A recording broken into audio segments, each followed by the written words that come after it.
Welcome to the War Room, Tuesday, June the 30th, year of our Lord 2020, episode 258 of War Room Pandemic on America's Voice.news, which you can catch on your Rokus, on your Apple TVs, on Pluto, on the Dish network, on Newsmax TV later on in the day, the John Fredericks Radio Network, FM 99.1 and 103.9 in Chicago, and blown through the CCP's firewall in China thanks to G News and GTV, subtitled in Mandarin. We're grateful to have you in the War Room with us, and we're following the hashtags War Room Pandemic. We follow the YouTube live chat on here. Make sure you're jumping in, whether you're watching this on Facebook, on YouTube, on America's Voice, all across the different platforms. You can jump in and have your say. And believe me, we read just about as many of them as we can, more than you could possibly imagine. We had an extraordinary first hour on the show, really separating the signal from the noise. This is what we do here. This is not an entertainment show. We're not here to pat you on the back. We're not here to tell you it's all going to be great.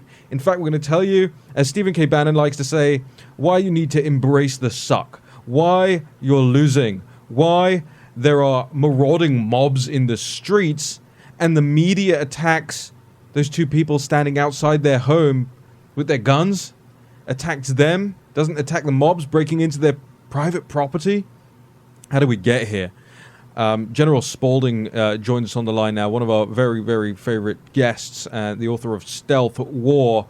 You know, there's an apocryphal quote from former Soviet leader Khrushchev, supposedly said, "We cannot expect the Americans to jump from capitalism to communism, but we can assist their elected leaders in giving Americans small doses of socialism until they suddenly awake to find they have communism." And whether or not that's a real quote, I've gone through it, it's unclear.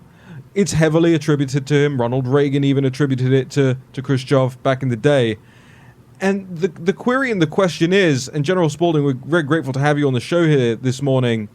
Yeah, how does it appear that we lost the battle for the human mind?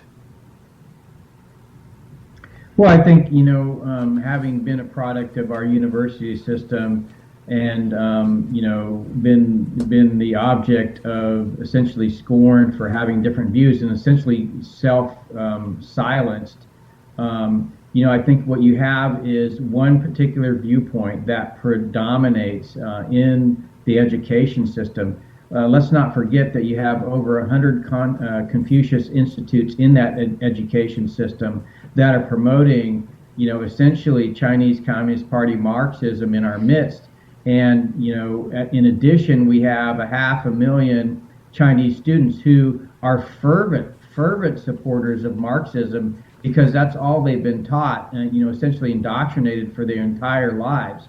So it is part and parcel to globalization and the internet, because what the Chinese Communist Party figured out in 1989 after the Tiananmen massacre, that if you could take the openness of the West, you could shield yourself off from those ideas of rule of law and democratic principles and civil liberties and free trade, and you could create a bastion from behind which you launched attacks into democracies themselves, then you could create a situation where a militarily weaker power could overcome a militarily stronger power. And that was what the two PLA colonels wrote in Unrestricted Warfare, and how, quite frankly and successfully, the Chinese Communist Party have executed this strategy that leads us not to a coronavirus pandemic, but also the subsequent looting and rioting, supported by 40% of the tweets just in the coronavirus outbreak alone. The social media posts are from bots. So, they've used all the levers of the state now to really enable and really accelerate the demise of democracies around the globe. There's a lot to unpack there. Specifically, you mentioned the Confucius Institutes. For people that don't know, we had a story up on this on the National Pulse yesterday as well. General Spalding, you've been talking about it for years and years. Well, just tell us about the Confucius Institutes and who they answer to, and how do we have hundreds of Confucius Institutes operating in U.S. schools, in K through 12 schools, General Spalding? So, what the negotiations between the Chinese Communist Party and our university system really surrounded the idea that, if we're going to have a globalized world and we're going to locate all our supply chain in China, then we need, kids here in the United States to be able to speak Chinese. So these Confucius Institutes were introduced into our university system, ostensibly to teach Chinese and to teach Chinese culture. And in actuality, what I think we completely missed is that the Confucius Institutes, are under the control of the propaganda arm of the Chinese Communist Party. They are essentially organs of propaganda for Chinese communists. When I first started looking into this, the Confucius Institutes themselves, how they report back, who they report to, I mean, it's not even particularly well hidden. General Spalding, how does the U.S. national security apparatus allow something like this to go on? Because it's not just opt-in colleges, it's not just those chairs in certain study departments, it's actually targeted at very young children as well. Some of the extraordinary footage, we may even play it later on in this hour on the show, but some of the extraordinary footage that CGTN, the Chinese Communist Party's propaganda outfits themselves, play. They blare it out, they're in our face about it, they're mocking us about it. They put these things on their channel of young children in the United States, specifically in this Utah school is the video clip I'm thinking of, who are told by their teachers and who regurgitate and who are being taught rote to just say over and over again, Chinese are the best, President Xi is the best, he's such a nice, cool, cuddly president, not like this current president that we have in the United States. How does the national security apparatus of the United States leave this unchecked for so long? Well, it's interesting because if you study the Chinese Communist Party, what you hear from them is it's communism with Chinese characteristics. And if you think about the Soviet Union as a foe of the United States, they adopted many of the thinking surrounding, military strategy. And so in the U.S., we're taught from Clausewitz and Jomini and Duhay. Clausewitz says war is politics by other means. Jomini says, apply mass at the weakest point, and Duhay says do it with an airplane. And in the East, where you have communists with Chinese characteristics, you have, Sun Tzu, which really says, the acme of a general is to be able to win a war without fighting. And Mao's concept, that was taken from much of that and really took communism really to the next level by saying, war is not politics by other means. Politics is war by other means. In other words, he invented people's war. And what we've introduced with globalization and the internet, what Silicon Valley has really created is the means to wage people's war on a global basis. And that's exactly what the Chinese Communist Party has been able to do. You mentioned a lot of the bots, and we've been following closely the Stanford report, the Australian report, also that Twitter has effectively come out and endorsed, admitted to, that they have hundreds of thousands of these Wumao bots, these Chinese bots, way in excess of anything that the quote-unquote, the Russian interference in the election. But we're not seeing that front page of CNN. We're not seeing it leading the New York Times. We're not seeing it being discussed in the Congress right now in earnest in and of itself. And yesterday you have the Indian government prescribing 59 apps. Number one on the list is TikTok. I even have for the video audience, I even have the list of apps up here in front of me. TikTok being the number one, and we've been saying, have we not, for months, if not longer, General Spalding, that these are CCP at least controlled, if not wholly owned subsidiaries. And only in the last couple of weeks have we seen real stories in the mainstream media, whether it's on tech blogs, whether it's on the BBC's website, like I'm looking at right now, of how TikTok is actually accessing people's copied content on their phone's clipboards. For people that don't know what that means, is that when you have copied something and you're about to paste it, these apps, whether you're using them or not, can see what you've just copied. It might be a link, it might be a quote, it might be your bank account number. General Spalding, should the United States follow suit from India and prescribe these 59 apps? Absolutely, and I've been advocating that from the very beginning. Not only the apps, not only the social media platforms from China, but also many of our media organizations here in the United States have some kind of investment or some kind of financial tie to the Chinese Communist parties. All of those should be revealed, and then they should be eliminated, because ultimately what you don't want is to have a nation that practices political warfare on democracies, a part of your media system, which is essentially how they're getting into our, to our psyche. General Spalding, it's Jack Maxey. I just wondered if I could ask you one question. It's about the Chinese students, and maybe you could help our listeners understand that the 2017 security law that was passed by the CCP that essentially requires all overseas Chinese students to be willing to be operatives of the police state and to do their bidding if they need to. And one of the reasons why I find this so terrifying is we've been great supporters of the Hong Kong movement, and yet I have seen and witnessed and had people tell me that the mainland Chinese students have suppressed any information about that movement on our campuses. I find this to be very dangerous, and I wonder why we continue to allow these students to come. It's not just that law, and I experienced this. I lived in China when I was a major in the Air Force from 2002 to 2004. I lived in Shanghai. And I would always, talk to a lot of these people, and they would say, China could never have democracy because it would cause chaos in China. What I didn't understand at the time, and I didn't really learn till, much, much later, is that, the indoctrination programs and the media control and the Great Firewall that the Chinese Communist Party instituted after the Tiananmen massacre has so, transformed the cultural knowledge of the Chinese people that when these students come over, even if they didn't have that law, they are still inclined to believe everything the Chinese Communist Party says.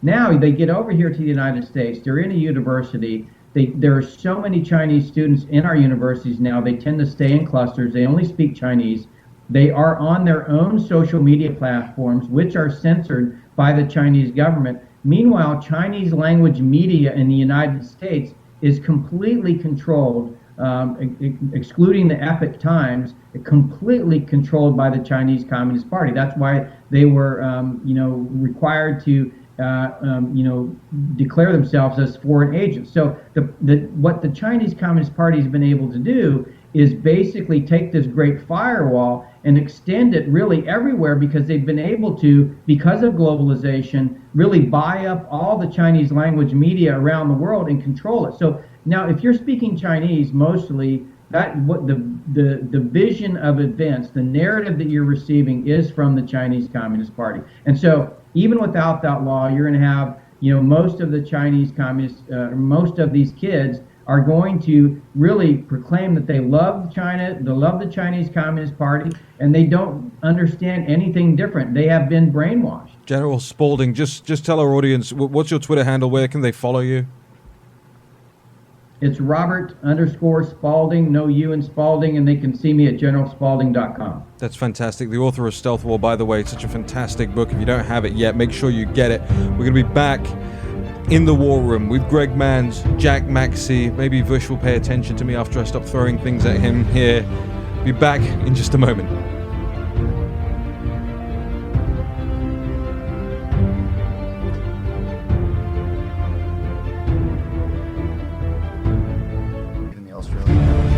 War Room Pandemic with Stephen K. Bannon. The epidemic is a demon, and we cannot let this demon hide.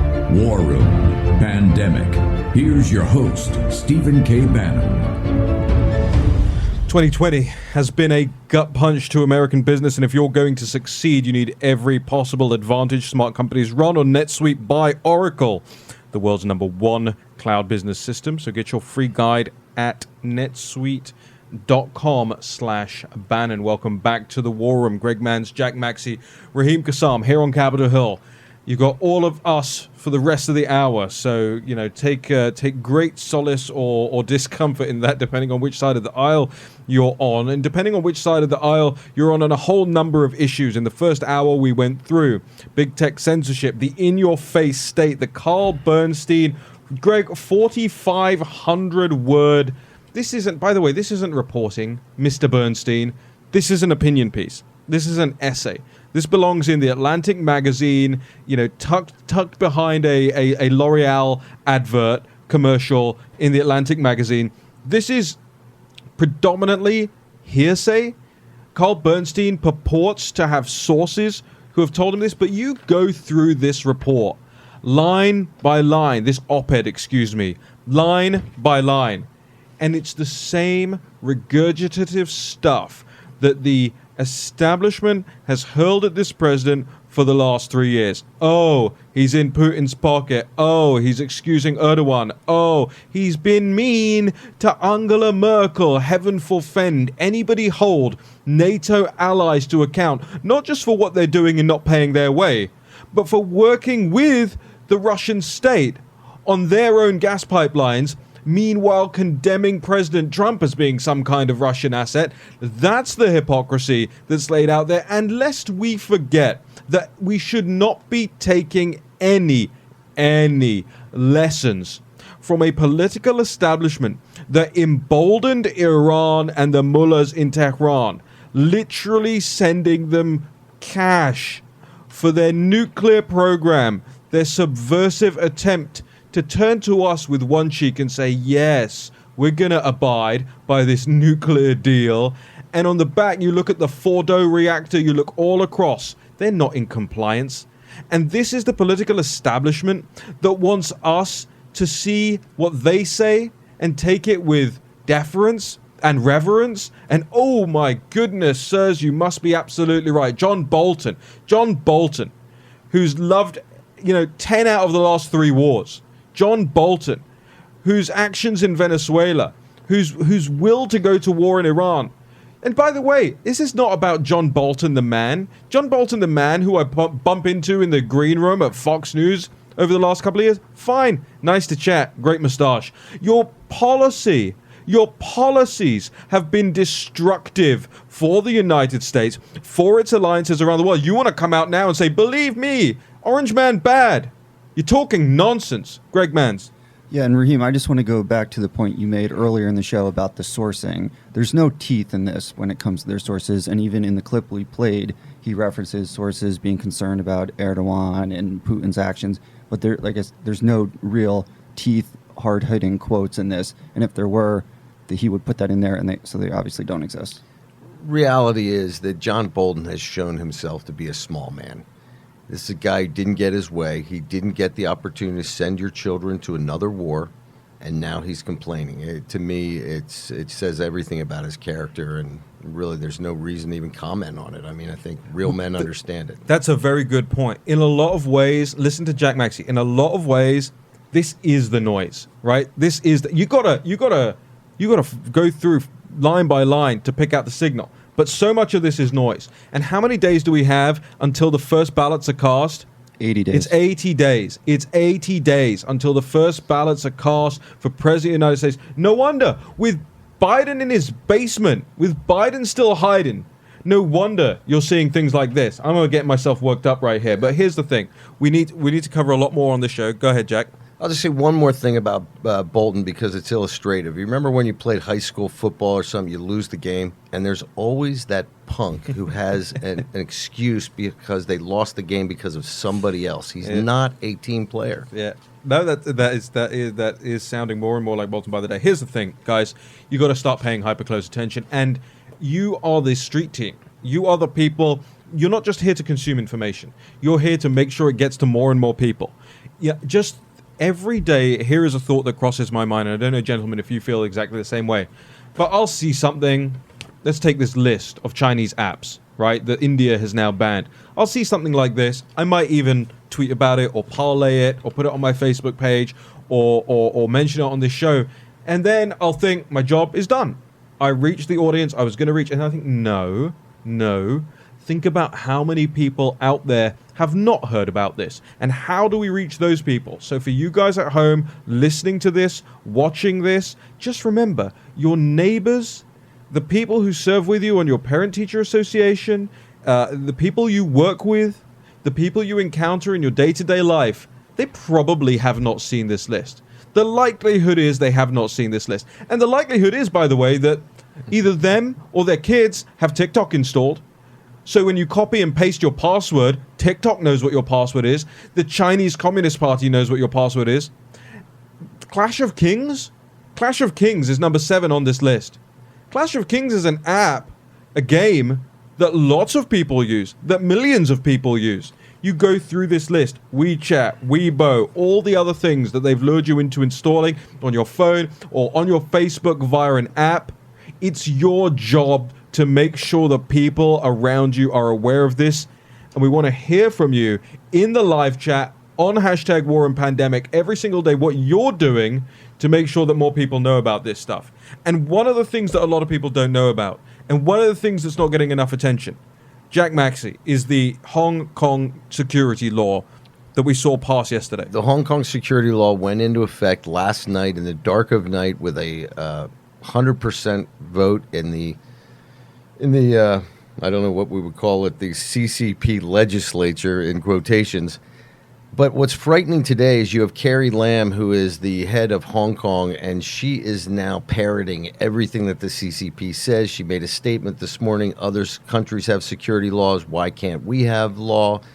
Now, what's frightening underneath this is they've now announced what the penalties are. And the penalties are potentially life in prison for any of these anti-governmental activities. So currently, right now, in the last 24 hours, you can monitor it on Twitter and everything, and it really makes me want to cry. In effect, the Chinese Hong Kong students are literally dismantling all of their message groups, all of their communication lines, everything, because they know that they are under the gun, and the penalties is that they disappear into the Chinese gulag for the rest of their lives. People, this is absolutely frightening. Now, one of the things on an economic side that I think will be very interesting to see, they're also saying that Chinese companies are scrambling to try and get it so that they can list on the Hong Kong Stock Exchange, which I think is kind of a fascinating thing. And it probably will show you over the next several months that the Communist Party will probably, in my guess, I'm not telling anybody to make investments, but will probably likely support artificially the Hong Kong markets just for purposes of propaganda over the next few months. And we saw that clearly in the Shanghai market during the height of the pandemic, where the whole world is collapsing and they're flat or up a few basis points. But Jack, tell us a little bit more about what the response from the protesters in Hong Kong has been / had to have been over the last 12 hours, 24 hours? Well, I think it's one of a tragedy, right? These are guys who are, this would be the equivalent of the Hungarian freedom fighters taking their weapons back down to their basements and burning them for the next round, because they have been fully suppressed and the whole world has stood by. Now, one thing I wanted to share with Raheem, because we were talking in the break about how these foreign governments, our allies, our Western governments, have really been kind of silent on this whole thing. And there's some frightening news coming out of Hong Kong right now as we speak. The British consulate is gone into like a lockdown. They're not communicating with British citizens. Hong Kong citizens who are showing up at the consulate in absolute terror because they've got their British foreign national passports. They want to get out. They want to know that they're safe, that someone's got their six. And they're basically being told, one of them was told, go get yourself a lawyer. So what's scary to me is that even in the midst of this crisis, where is Boris Johnson? He has an absolute moral and legal obligation to these British passport holders in Hong Kong to make sure that they are safe. This should be a mandate for the British government, and this is a real opportunity for Boris Johnson to show what kind of metal he's made out of, and I expect him to act. This is disgusting, is what's happening here. You go back to the audience, you go back and go on YouTube and search Raheem Kassam Boris Johnson. And you look at what I warned about him in advance of him becoming the Prime Minister. He's weak. He's weak. He's in hoc to big corporate interests. He's very happy to march along and say Black Lives Matter. He is never willing to take a firm stance on real tyranny out there in the world. He's not even been willing to take a real stance on the European Union as far as Brexit is concerned. So I'll say it again. Boris Johnson's weak. And the message coming out of Boris Johnson's government is weak. And why are we talking about Britain here? Because Britain gave back Hong Kong to the Chinese Communist Party. And Prince Charles stood there as they lowered the Union flags and pumped fake air into the building to make it look like the CCP flags were flying high. The creepiest scenes that we saw at the end of the last century, and Dominic Raab, the Foreign Secretary, saying this morning, despite the urging of the international community, Beijing has chosen not to not step back from the legislation. Yeah, obviously, Beijing wasn't going to step back, and you stood there and you watched it happen, and every single drop of blood will be on your hands, sir. We'll be back with more War Room Pandemic in just a moment.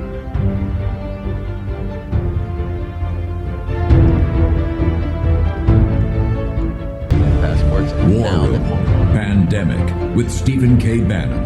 The epidemic is a demon, and we cannot let this demon hide. War Room Pandemic. Here's your host, Stephen K. Bannon. Well, 2020 is not getting any easier, and if you're going to succeed, you need every possible advantage. NetSuite by Oracle is the world's #1 cloud business management system. Smart companies run on NetSuite because it lets them control their HR, their inventory, their financials, e-commerce, everything right from their phone. So whether you're doing $1 million or hundreds of millions in sales, NetSuite lets you manage every penny with precision. 20,000 plus companies trust NetSuite to make it happen for them. And they surveyed hundreds of business leaders across the United States and assembled a playbook of the strategies they are using right now as America reopens for business. Get your free guide, 7 actions businesses need to take now, and your free product tour at netsuite.com/Bannon. That's a free guide and a free product tour at netsuite.com/Bannon. And we are very grateful for our sponsors on this show. Helps us to grow and improve, and hopefully one day we'll even replace Vish. Who knows? Welcome back to the War Room. I got a little bit worked up in the last segment, and I think rightfully so. I think what you're seeing taking place right now, as regards the CCP, as regards the Hong Kong national security law, as regards the complacency and complicitness of the foreign policy and domestic policy and big tech establishments all across the Western world, as far as I'm concerned, and let Media Matters rip into me for saying this, as far as I'm concerned, it's treason. It's treason. You're not just letting down people around somewhere around the rest of the world, halfway across the rest of the world, or the full way across the rest of the world, who are suffering and struggling. You're doing it while working with Hello Corporate America. You're working with the CCP. You're using slave labor. You're pretending to be woke at home, but you're morally broke abroad.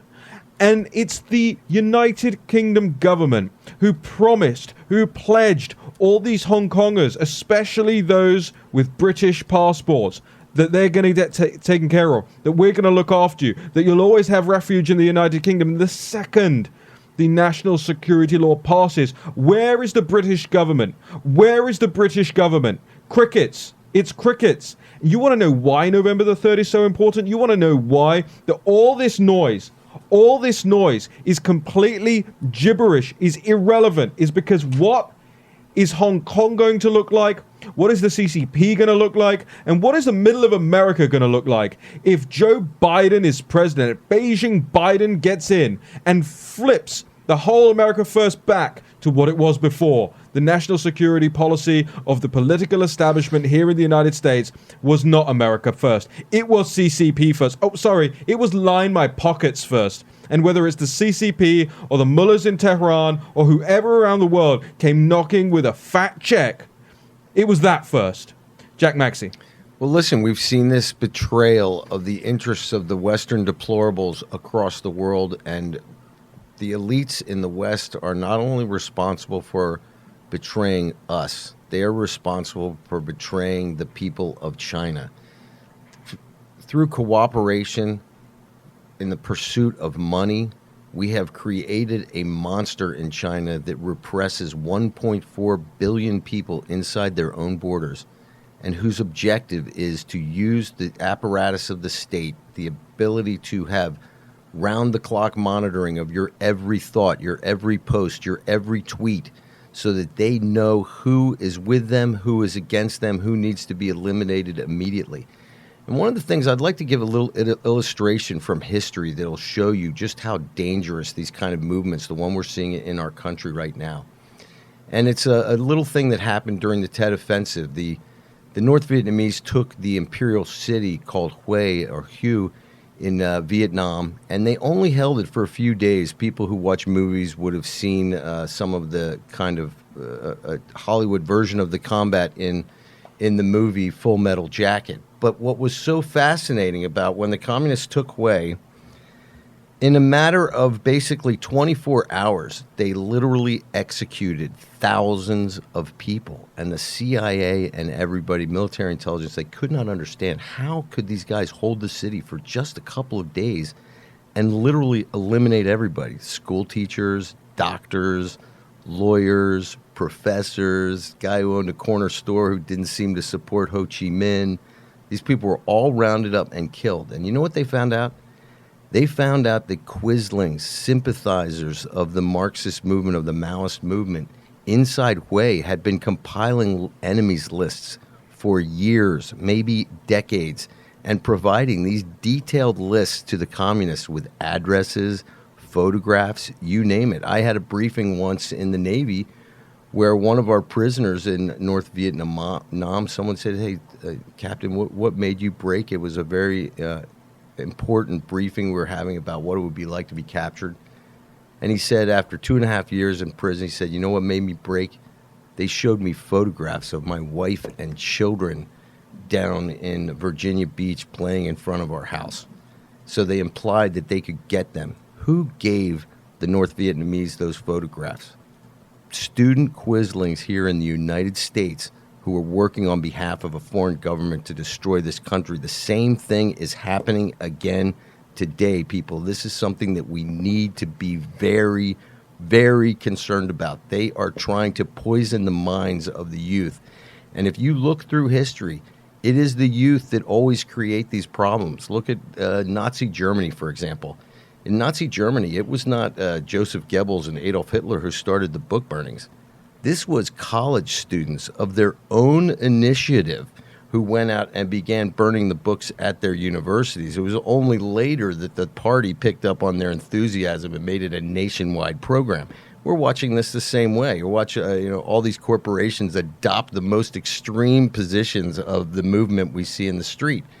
So be very, very cautious, people, and we need to start holding these people accountable, these cowards who are accountable, because we know, and this is another historical imperative, it's going to be the deplorables who will pay the price. Okay, Greg Mans, where have you just been? So I was just outside.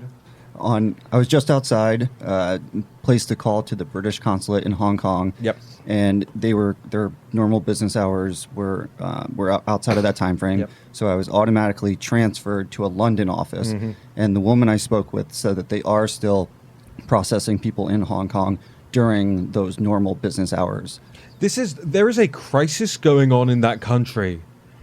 And the British government's employees, the foreign policy establishment in the United Kingdom, who have their placements in Hong Kong, they just want to work business hours? What are they doing? 9 a.m. till 3 p.m.? Exactly. And it was transferred to London, so obviously it's not on-the-ground information that they're receiving. This is absolutely extraordinary, mind-blowing stuff. And no doubt somebody is going to step up and talk about this stuff, and Boris Johnson's going to look as ever, always, Boris Johnson and your fiancée, Carrie Simmons, who tells you, oh, let's focus more on plastics in our oceans, rather than human life and human suffering right now going on all around the world.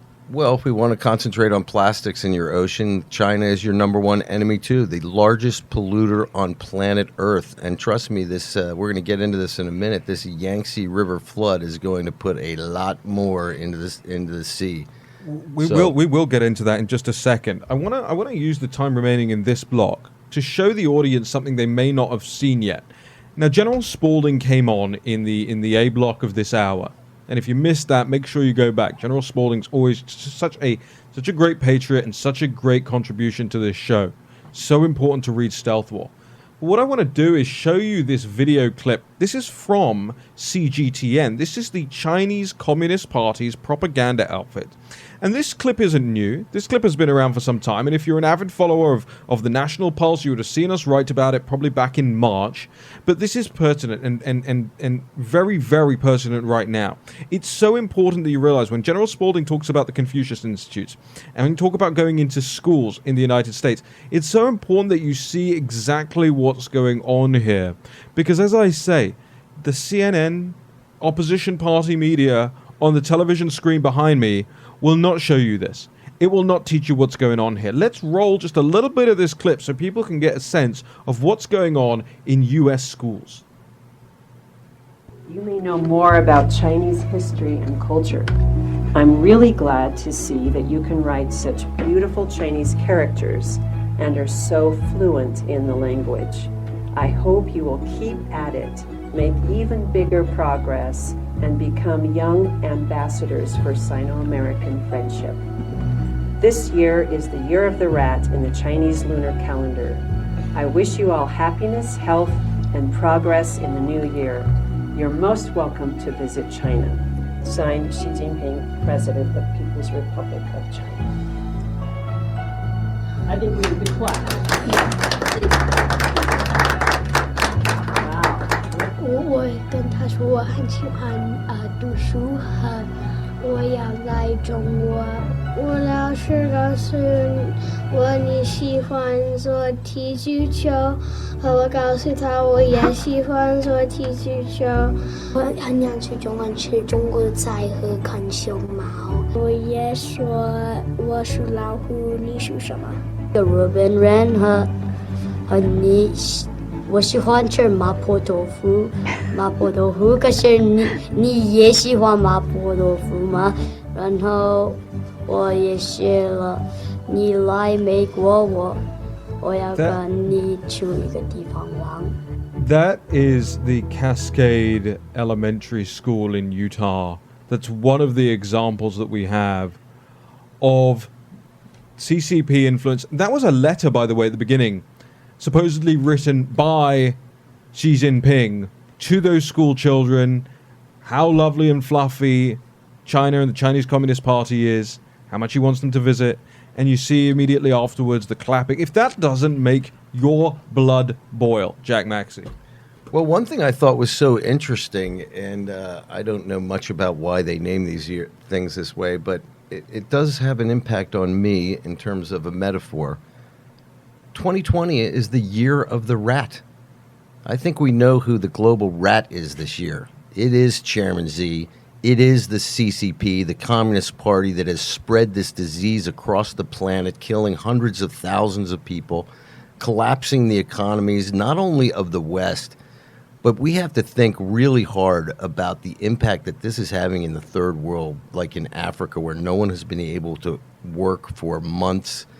And, we always run out of time, but there's so many things. Even the World Food Organization, part of the UN, is saying that they are going to have double or triple the number of people in hunger this year in Africa. Everybody in Africa has to understand this is because the CCP brought a virus to your continent that has destroyed your ability to make a living. Everybody has to wake up. And one thing that happened last week, the Supreme Court in Kenya said that the Belt and Road Initiative loans inside Kenya for the railroad and the port of Mombasa were illegal because they were not open up for bid. If anybody in Africa is listening, you have to go to your countries, your governments, and you have to get them to do the same. This government the CCP government, in my mind, is illegal. They have taken advantage of you, and it's time to take your countries back. do yourselves a little favor in the break. Head on over to Google or DuckDuckGo, whatever your search engine is, and look for the words TikTok. And look at the PR that is being done in TikTok's favor right now. The New York Times headline, "For lesbians, TikTok is the next Tinder." Jessica Alba shows off her abs doing the TikTok challenge with her daughter. TikTok is shaping politics, but how? Over and over. The BBC News, TikTok didn't store iPhone clipboard data, says TikTok. Forget the fact that the technologists have already said that they have been doing that. And of course the disgusting New York Post. Kellyanne Conway's daughter, Claudia, shares liberal views on TikTok. You wonder why they're coming after your children. We'll be back with more in a moment.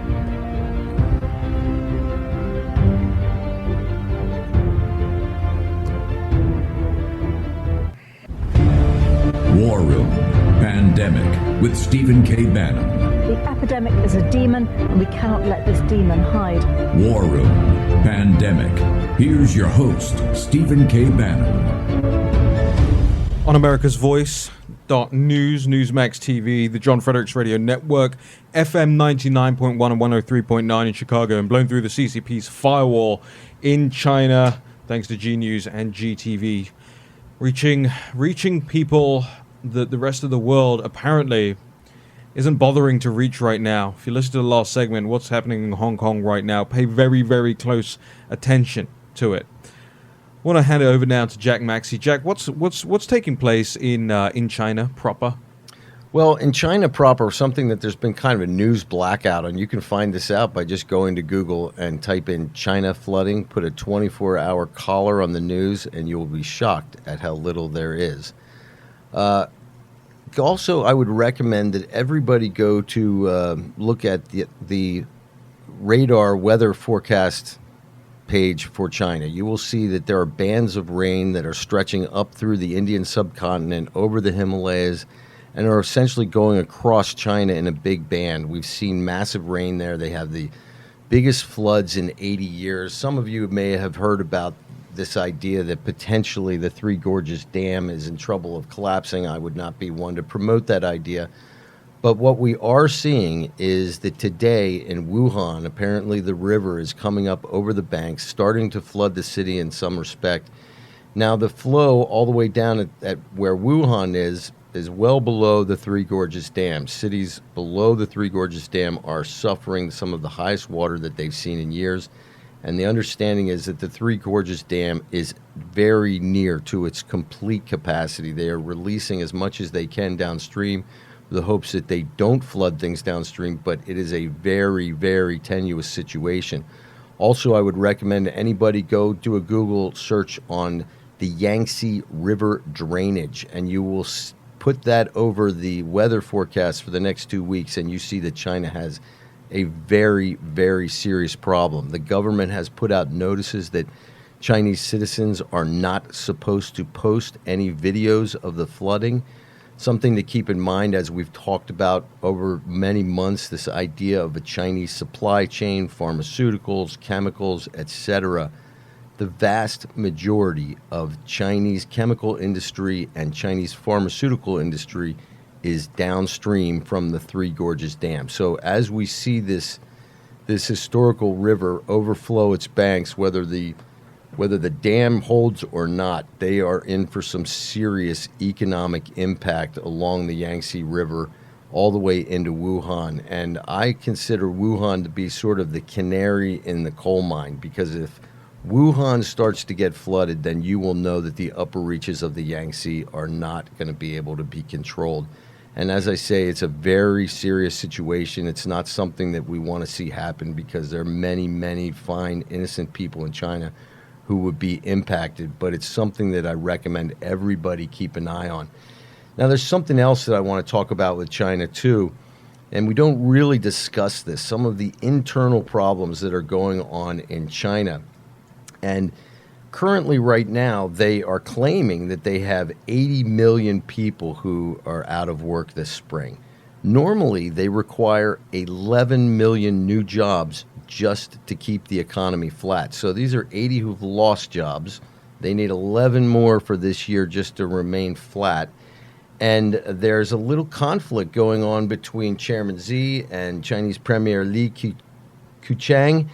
And Li Keqiang had said in the city of Chengdu, he was praising them because they created 100,000 jobs overnight by setting up tens of thousands of street stalls. And he said, oh, wow, this would be such a great idea. It would help China if we did this. But you have to understand that Chairman Xi has had like a decade-long crackdown on street vendors. He said it makes the cities look sloppy, they don't look modern, et cetera, et cetera. So right after the number 2 guy had claimed that this was a great idea, Chairman Xi came out and said it was a bad idea, and now the idea of turning these street vending stalls into something around the country, Beijing Daily is saying, this will destroy the capital city's image, the nation's image. We're not like this. So I want people to remember that there are internal struggles going on inside China that will also have a major impact on this story. Now, as we've always told you, the internal workings of China are somewhat opaque.